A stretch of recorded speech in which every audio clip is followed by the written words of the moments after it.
2026 NBA finalinden San Antonio'dan herkese merhaba. Esport'la birlikte NBA finalindeyiz ve şu anda Spurs idmanı tamamlanmış vaziyette. Oyuncular röportaj veriyorlar.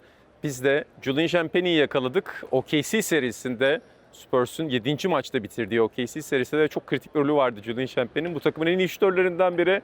Aynı zamanda bir New Yorklu. New York doğumlu bir oyuncu. Ona New York Knicks, San Antonio Spurs final öncesi hislerini sorduk. Bakalım Julian neler diyecek. How are the excitement levels for you right now? They're really high, man. You know, obviously this is my first championship.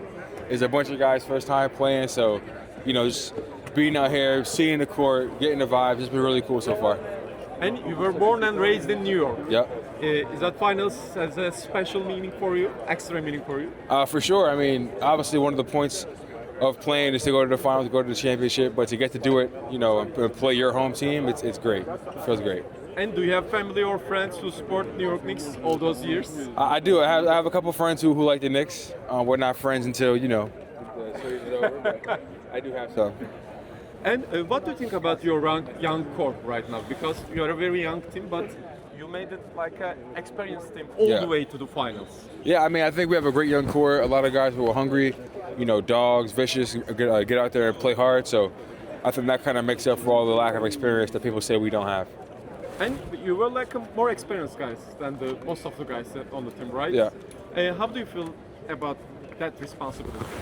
I mean, it comes like second nature, honestly, and truly, all the guys are cool. So being able to pass on what I've learned in my 4 years here, what Keldon, Dev, HB, and all the older guys have learned in their years in the NBA. It's been pretty easy. It's been pretty cool. But the responsibility is definitely there. But as a young guy, Victor Wembanyama shown a great leadership on Absolutely. the floor and off the floor. What do you feel about his character and his play? Honestly, he's well above his years. Yeah. You wouldn't think a fourth-year guy, third-year guy is able to lead a team like that and rally everybody together, but he is, and he does a really good job at it. And he also does that through his actions and how he prepares for the games, shows up and stuff like that. So he's been great. And he's a really different style as a shooter. You're also a great shooter. Thank you you. have shooting competitions during the practices? We Victor? end up we compete as teams. Me and him haven't had like one-on-one shooting competitions. Maybe in the summertime we'll have some, but yeah, we compete sometimes. Who won the most competitions during the practices as a shooter? We usually do it as like the black team and the silver team, but I'm gonna go ahead and say black wins all the time. And as a primary floor spacer, you have a great responsibility on that team. What do you feel about your responsibility? I love it. Get out to space, get to three, space for the guys, give the downhill attackers and the attackers some space so they could operate and stuff like that. But I love my job. And you know that the San Antonio Spurs always had a great tradition of corner shooters like Bruce Bowen or Sean Elliott. Yeah. Do you feel like you are the next generation of corner shooters, legendary shooters? Yeah, man. I'm trying to follow their footsteps. They're the blueprint. Them, Danny, even like HB, just following their footsteps. Yeah. And what do you think about New York Knicks as a team? Because they have a great teamwork on the offense. They have a little bit like a democratic offense with Karl Anthony Towns as a passer. Yeah, I think they're a great team. Obviously, they're in the finals, so they've done a lot of things right. They're playing really good brand of basketball right now. It'll be a tough series. But they got some guys that are older, some experienced guys. They got Jalen Brunson in their All-Star, so they're a great team. So yeah. And you had like really fast guards like Darren Fox, Stephon Castle, and Dylan Harper. As a shooter, what do you feel about your role? Because you have to feel like you speed up your shoot release when you're playing with them.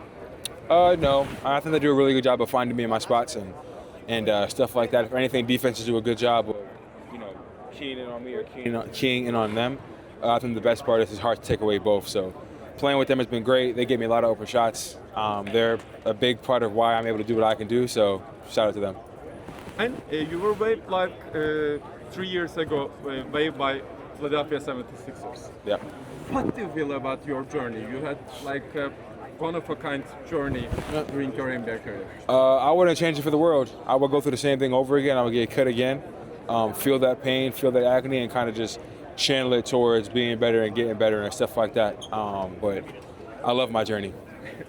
When you were signed by San Antonio Spurs, do you remember what is your first conversation with Greg Popovich? No, I don't remember my first conversation with him. I remember meeting him. I was nervous because obviously in my opinion, he's the best coach ever. Yeah. So me and him was a little like, I was a little starstruck, but he was a cool guy. He told me you have a niche. You shoot the basketball, play hard, play nasty, and stuff like that. And he kind of just pushed me along, gave me an opportunity, which I owe a lot of gratitude to him. But yeah. What is your relationship with Pop right now? Do you have the daily input from him? Yeah, not daily, but he'll text me, he'll call me after games sometimes. Let me know when I'm doing good, but also let me know when I'm doing bad, which I need. So that's our relationship, and I'll see him at the gym, I'll see him around and stuff like that. So we'll get to sit down and have some conversations. You probably hear from him when you play most bad or good. I mix it both. Even if I play good, he'll call me and let me know where I could be better, which I appreciate. I need stuff like that just to keep me motivated, keep me pushed. So yeah. And Mitch Johnson is a very young head coach right now and deal with the huge pressure as a finalist. Yeah. What do you think about your relationship with Mitch Johnson? I love Coach, man. He's been here since I've gotten here. He's been here before me. So I've got to know him and be around him as the assistant coach, as a regular dude. And then obviously him being our coach now, it's been great. It's been an easy transition. Thank you, Julian. Thank you. Congrats for the finals. Appreciate you.